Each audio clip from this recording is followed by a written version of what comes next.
예, 이번엔 용해인 기본소득당 의원과 얘기 나눠보겠습니다. 의원님 안녕하세요.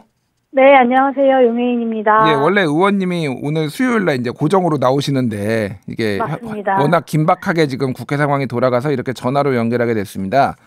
어제 어떻게 들어가셨어요? 지금 많은 의원들 보니까 다양한 방법으로 국회로 들어가셨더라고요. 의원님은 뭐 들어가시는데 불편함은 없으셨는지요? 네, 저는 이제 급하게 도착을 해서 좀 빠르게 도착한 편이었는데요. 예. 제가 도착했을 때도 이미 경찰버스로 주요 출구들은 다 막혀 있는 상태였습니다. 그래서 이제 시민들이 이제 조금씩 모여서 항의를 하고 있는 중이었는데, 예.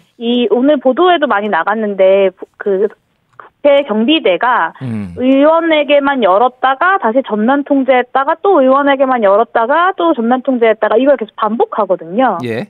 저는 좀 운이 좋게 의원에게는 문을 열어주던 타이밍에 이제 도착을 해가지고 담을 넘으려다가 그 경찰이 저쪽으로 가면 이제 문을 열어줄 거다라고 해서 이제 문으로 들어왔습니다. 네. 예.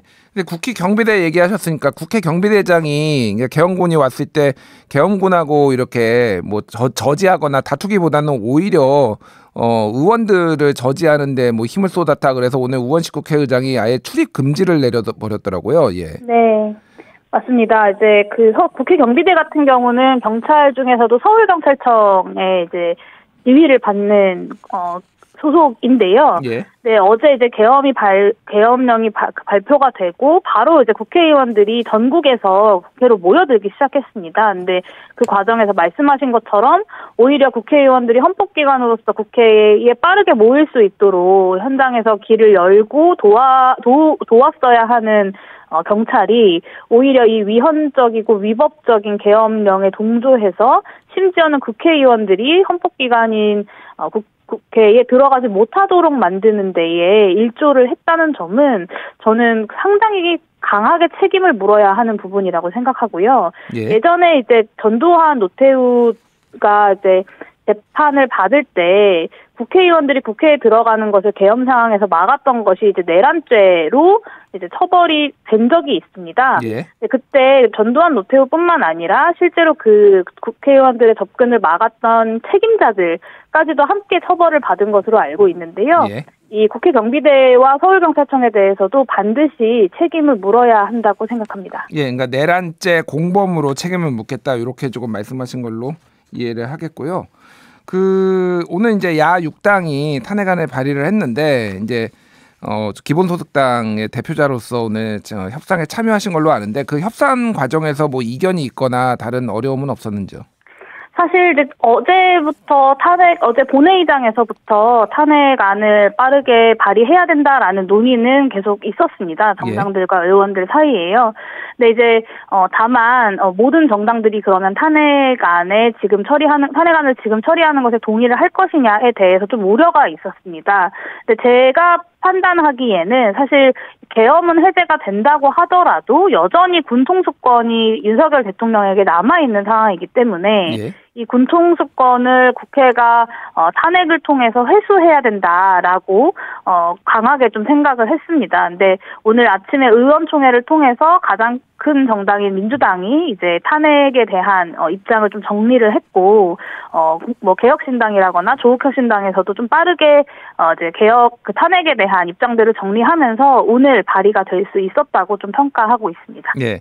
앞에 이제 신장식 의원님한테도 이 질문을 드렸는데 결국은 국민의힘에서 얼마나 소신표 혹은 이탈표가 나오느냐 이게 탄핵안이 가결되는 거에 이제 결정적인 이제 관건이 될 것 같아요. 네. 천하람 개혁신당 의원은 뭐 현재 6명의 국민의힘 표를 확보했다 뭐 이런 얘기도 하고 있는데 의원님께서는 좀 이 전망을 어떻게 보시고 좀 어떤 노력을 하고 계신지 궁금합니다.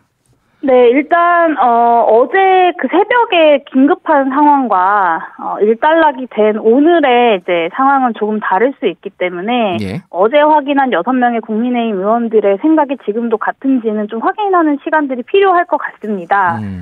다만 이 어제 본회의장에서 제가 국민의힘 의원들에게 확인을 했던 것은 이 윤석열 정부가 정말 선을 넘었다라는 것에는 큰 공감대가 있었다고 저는 좀 생각을 합니다. 그래서 이 탄핵안을 오늘 이제 내일 새벽이게 되겠죠. 국회 본회의에 보고하고 이제 의결하는 절차를 거치게 될 텐데요.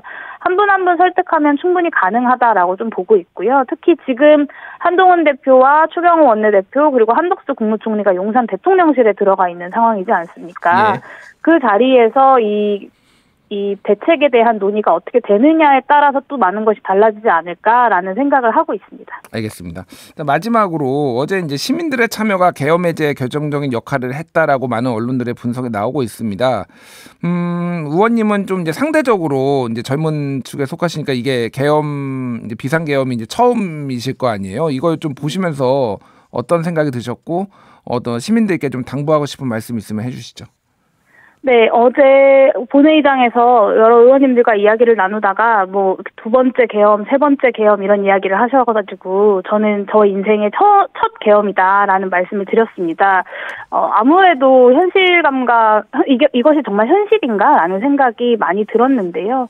역사적 순간에 늘 서 있다고 생각하면서 그 국회의원으로서의 직을 수행하려고 노력하지만 계엄이라는 역사적 순간에 서 있을 거라고는 사실 단 한 번도 상상해보지조차 못했습니다.